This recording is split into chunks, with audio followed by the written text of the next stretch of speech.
धन्यवाद अध्यक्ष महोदय, आपने मुझे बोलने का मौका दिया। मैं जादवपुर लोकसभा क्षेत्र से पहली बार चुनकर इस सदन में आई हूं और मैं धन्यवाद देना चाहती हूं मेरी लीडर ममता बनर्जी और अभिषेक बनर्जी का और जादवपुर लोकसभा क्षेत्र के सारे वोटरों का जिन्होंने मुझे भारी बहुमत से जिताया और इस सदन में भेज के बीजेपी को एक पैगाम दिया कि पश्चिम बंगाल में माननीय सदन में इन नेताओं को धन्यवाद नहीं होता। आप और ये संदेश सर ये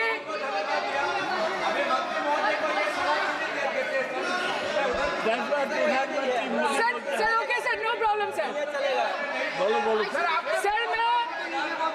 सर मैं धन्यवाद देना चाहती हूँ जादवपुर लोकसभा क्षेत्र के लोगों का जिन्होंने मुझे भारी बहुमत से यहाँ पे जिता के भेजा और ये पैगाम दिया कि पश्चिम बंगाल में नफरत की रणनीति और धोखेबाजी की राजनीति नहीं चलेगी।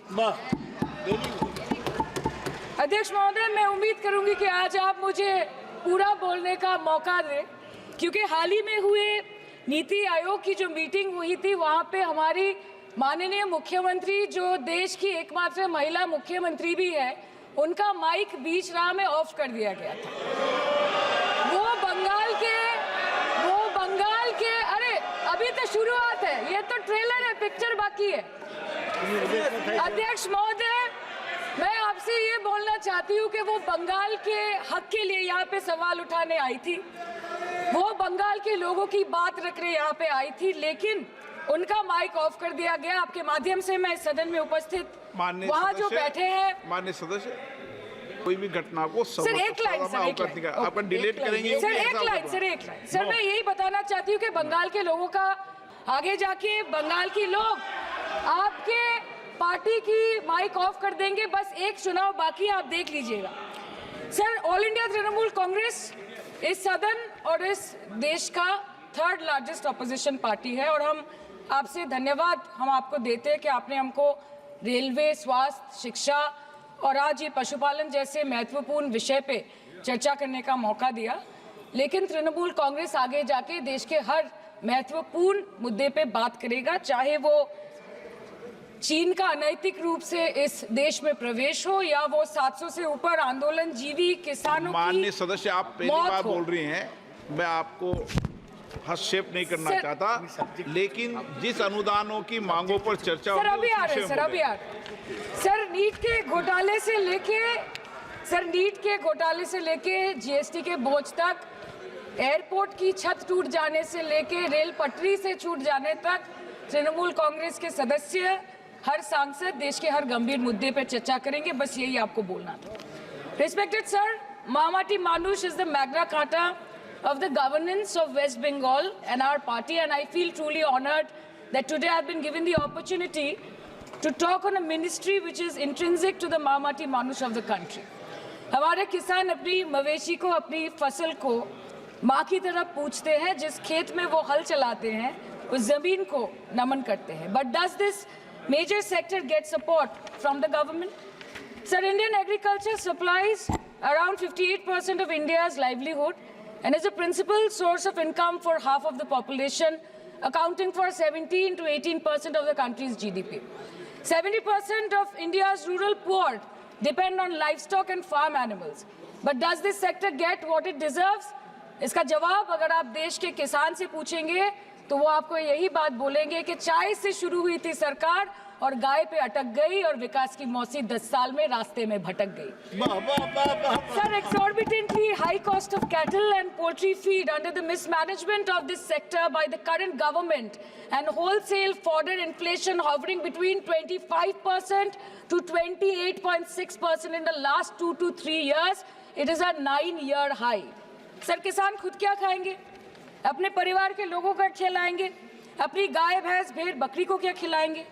सर, ऐसे ही वारदात होते हैं जहां गरीबी से जूझता हुआ एक किसान उसको अपनी गाय, भेड़, बकरी को बेचने में मजबूर करते हैं और अंत में जाके वो अपनी खुद की जान ले लेते हैं। सर, पिछले 10 सालों में 1,12,000 किसानों ने इस देश में आत्महत्या की।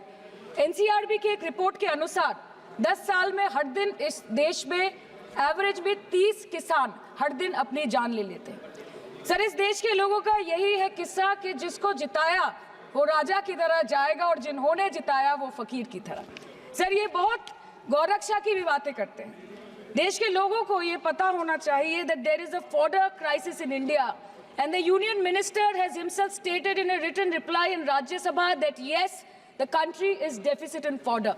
So it means that cows are dying without food in government-owned goshalas, especially the BJP-ruled state. 74,000 cattle had died at Panjrapols in Sundarnagar and Banaskantha district of Gujarat in the last 3 years. 200 cows were found dead in Madhya Pradesh's Shivpuri district. 173 cows allegedly died in a week in Chhattisgarh. And 74,016 cows had died in Hingonia Goshala in Jaipur during the previous BJP government in Rajasthan. तो sir, पहले खाना ही नहीं मिला, fodder crisis, फिर मिल भी जाए तो इतना महंगा कि किसान खरीद ही नहीं पा रहा है, फॉडर इन्फ्लेशन, और सर खाना मिल भी जाए तो पशुओं की बीमारी। उससे मुकाबला करने के लिए इस सरकार ने क्या किया? The Parliamentary Standing Committee on Agriculture, Animal Husbandry and Food Processing presented its report which stated that 32.7 lakh cattle were infected by the viral lumpy skin disease across several states and a whopping 2.4 lakh cattle died within months. ये बोलते हैं कि गाय हमारी माता है पर माँ की रक्षा करना इन्हें नहीं आता है। अध्यक्ष महोदय, हम सब जानते हैं कि इस मिनिस्ट्री के अंतर्गत डेयरी भी आता है और भारत इस पूरी दुनिया में दूध के उत्पादन में नंबर 1 है, contributing to almost 24.46% of global milk production. But since the government has not been able to bridge the gap between demand and supply, it has successfully turned the country from being the largest producer of milk to an importer of milk. In the last 10 years, due to the stagnation in milk production, the gains of white revolution has been systematically whitewashed. The dairy farmers are forced to throw buckets of milk on the highway protesting against meager remuneration for their produce. And the price of milk, on the other hand, has increased by a massive 55% in the past 10 years. It was rupees 36 per litre in 2014 and now rupees 56 per litre in 2024. When this government came to power, the first thing the milk producing companies regulated by it did was to increase the price of milk by rupees 2 per litre. This was their revenge on the people of India for not providing a majority to the BJP. आम आदमी के दूध, छाछ, लस्सी, दही, पनीर पर 5% की GST, cream, condensed milk, मक्खन, घी पर 12% की GST और अमीरों के हीरो पर सिर्फ 1.5% की GST। सरकार उनको रिलीफ नहीं देती है जो विदेश में जाके मिल्क शेक और लाते की चुस्कियां लगाते हैं। ये सरकार उनको रिलीफ नहीं देती जो आम आदमी 2 पैकेट दूध खरीदने से पहले 10 बार सोचता है। सर, बचपन से हम सुनते आए थे कि संडे हो या मंडे रोज खाओ अंडे। India rank 2nd in egg production in the world और अंडे का फंडा यही है सर कि भारत के बच्चों के किस्मत में महीने में एक अंडा नहीं मिलता। मिड डे मील के चलते हफ्ते में अगर एक आध अंडा मिल भी रहा था तो कहीं धर्म के नाम पे तो कहीं महंगाई के चलते उसे बंद करने की मांग उठ रही है। Sir, more than 50% children under the age of 5 suffer from chronic malnutrition in the country and roughly 17% children are underweight, and yet most BJP ruled states do not serve eggs in mid-day meal scheme. This is the example of Poshan Kal in India. Sir, अंत पे आते हैं मच्छी पे। आप लोगों को ज्यादा पसंद नहीं पर हम क्या करें, हम तो माछे भाते बंगाली है, हमको तो बोलना ही पड़ेगा। And not to forget that 2.8 crore fisher folk are employed directly in catching fish in the country and millions are employed in the value chain of selling fish and aquaculture. India stands 3rd in the world in the terms of fish production, contributing to 8% of global fish production and ranks 2nd in aquaculture production. The PM talks about blue revolution, but this government has allocated only 0.045% funds out of the total budget for the flagship scheme, Pradhan Mantri Matsya Sampad Yojana. Even after this meager allocation, they did not utilize 39% of the funds, and in 23-24, they did not utilize 24% of the funds allocated. और sir, भले ही सरकार को मणिपुर शब्द से allergy हो, but the fact remains that 1.5 years of lack of governance in the state has led to endangering of the fish species in India's largest freshwater body in Manipur, the Loktak Lake. So the government has to generate employment opportunities, investment in areas such as exports, post-harvest processing, and import substitution. It has to deal with adversities like overfishing, depleting of fish stocks, pollution, disease outbreak, destruction of habitat, and climate change. So my own parliamentary constituency has assembly constituencies like Baruipur, Shonarpur, Bhangor, which are heavily dependent on these sectors for livelihood.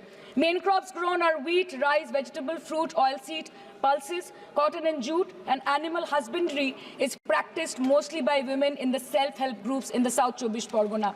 They rear a wide range of domestic animals, including cattle, poultry, goat, particularly the black Bengal goat and the Pekin duck. And I take extreme pride in saying that in the last 5 years of the TMC government, the CM Mamata Banerjee has allocated a massive amount of 76,680 crore to agriculture and its allied sectors for their development. The government of West Bengal has achieved remarkable success in implementation of state schemes, namely Bangla Dairy. The state-owned company is providing financial incentive at the rate rupees 11.5 per litre of raw milk directly to the bank accounts of primary dairy farmers through milk unions. Bangla Dairy procured 3.55 crore kg milk in 2023, for which rupees 109 crore was paid to dairy farmers through direct benefit transfer. 47,900 fresh Kisan cards have been issued in the last 3 years for animal husbandry. Up to 30th November 2023, rupees 393 crore was sanctioned to marginal animal rearers in the rural areas. Bangla Shosho Bima scheme, a fully state-funded scheme for crop insurance.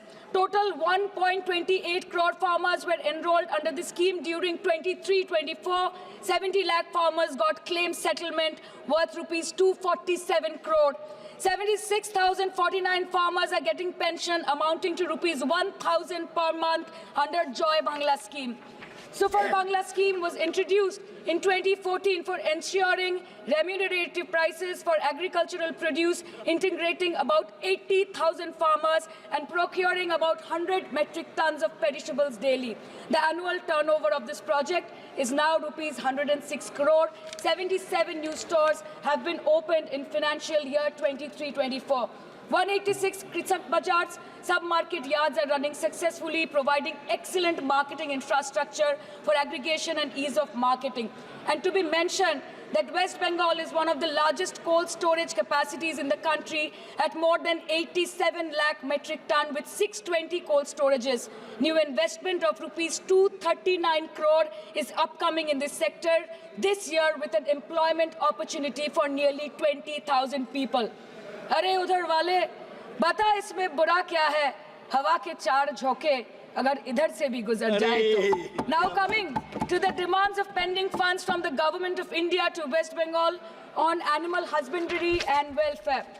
50% of the central share, rupees 12.72 crore for financial year 23-24, being the recurring expenditure for mobile veterinary units is pending with the Government of India. Government of West Bengal requested for sanctioning an additional 126 MVUs for 24-25. However, it was regretted, citing want of funds. The proposed central share of 49.93 crore for financial year 24-25 for assistance to states for control of animal disease has not yet been released by the Government of India. Despite repeated persuasion, Department of Animal Husbandry and Dairying has not released the central share of rupees 10 crore for financial year 24-25 for various ongoing National Livestock Mission schemes, including the project for the establishment of Buck Semen Station in Horinghatta. ये तो बस इसी ministry से बकाया है बंगाल का. अभी दूसरी मिनिस्ट्री प्रक्रिया तो पता नहीं कहाँ पे जाके ये खत्म होने वाला है. मैडम, मैं बस ये कहना चाहती हूँ कि इस बीजेपी सरकार ने पिछले 10 सालों में इस देश के लिए क्या किया, उससे बड़ी तालिका बनेगी कि 10 साल में क्या-क्या कर सकते थे पर किया नहीं. 2014 में जो किसान मोदी है तो मुमकिन है सोच के और अच्छे दिन के ख्वाब देख के बीजेपी को वोट दे रहा था, आज 10 साल बाद वो बोलता है कि मोदी है तो नामुमकिन है. शायद अभी वो किसान है भी नहीं. तो इसीलिए मैं बोलना चाहती हूँ कि समय बड़ा महत्वपूर्ण होता है अध्यक्ष महोदय और बड़ा बलवान. बंगाली में हम एक बात बोलते हैं कि समय गेले साधन होबे ना. इसका मतलब यही है कि अगर समय चला गया तो साधना नहीं होगी. अगर भक्त रूठ गए तो आराधना नहीं होगी। और 303 से 240 के आंकड़े बोलते हैं कि इस बार जो आप चले गए तो दोबारा लौटने की संभावना नहीं होगी। तो यही बोल के मैं अपनी बात खत्म करती हूँ। Thank you so much.